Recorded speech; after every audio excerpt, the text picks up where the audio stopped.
It might sound trite, but wow, we need kindness right now.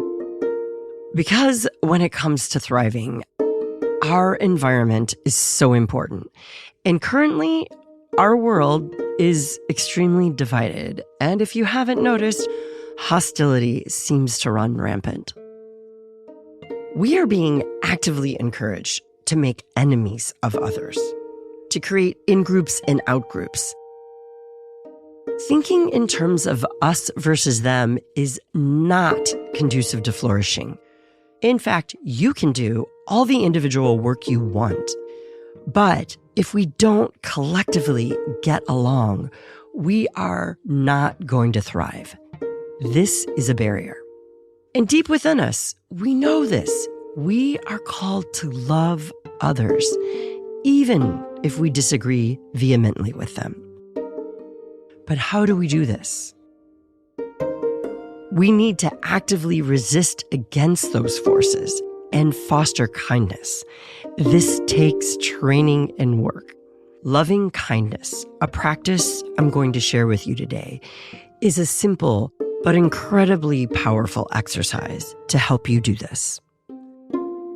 Loving kindness is an evidence-backed practice that helps us hold our own views and values, yet still honor the perspective of others, even those with whom we disagree.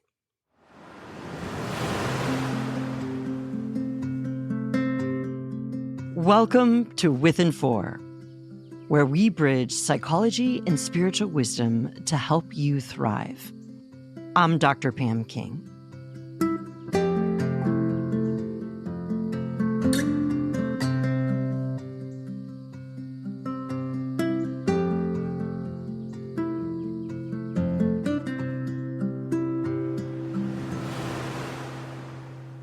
Dr. Brad Strawn is a licensed psychologist, ordained minister, and one of the leading figures in the integration of psychology and Christian theology in the United States.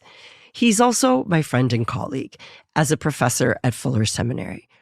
Brad was on season 3 of Within 4, along with our colleague, Dr. Kristen Fort.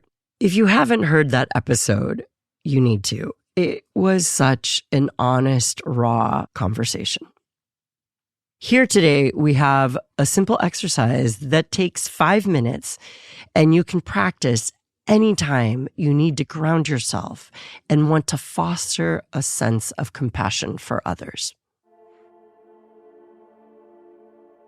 I'm going to ask you to close your eyes if you're comfortable. Some people will talk about this as prayer. Some people might talk about it as just lifting up a person. Maybe it's manifesting or holding them in your mind. And what you're going to do is you're going to think of first someone that you love dearly. And what I want you to do is to pray for their, or wish for their, or manifest for them. So you say that person's name. May that person today have peace. May that person today have joy. And lastly, may that person be free from suffering.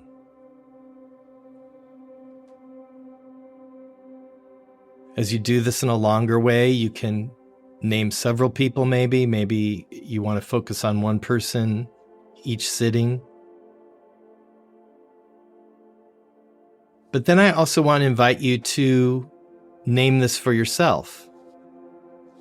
May today I have peace.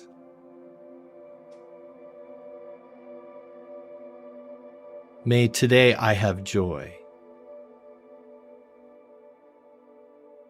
May today I be free from suffering.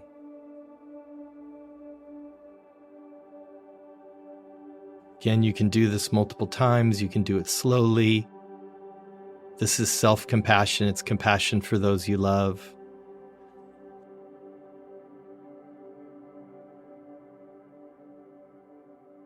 And the third and final piece, though, is much more challenging. But if you can think of someone that you are in conflict with, or if you can think about someone that is hard for you to be compassionate towards. Even if you're just saying the words in your mind, I invite you to name that person and say, may they today have peace. May they today have joy.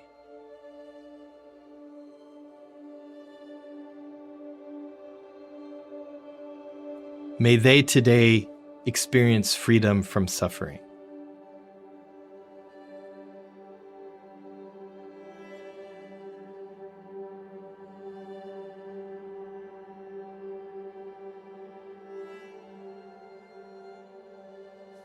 Again, you could cycle through those 3 movements several times, naming different people. And when you have kind of a sense of closure, you can just come back to your space and your place and open your eyes and be back here.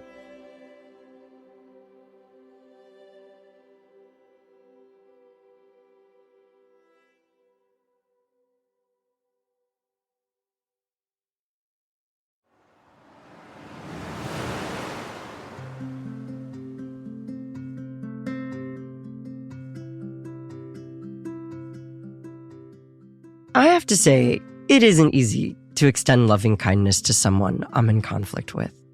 But I can really feel this exercise working, building my compassion muscle. It helps me override that impulse to judge and even condemn people. And it grounds me in an expansive sense of love. And when we practice loving kindness, it is more than a thought exercise. It translates into our actions and we become kinder people. That is what the world needs right now.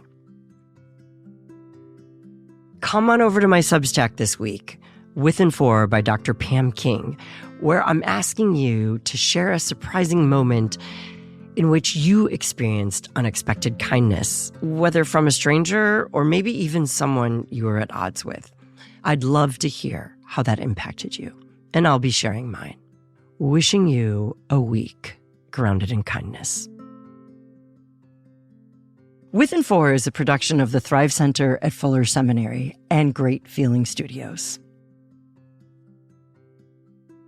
We gratefully acknowledge the support of the John Templeton Foundation, whose mission is to catalyze conversations that inspire wonder and awe.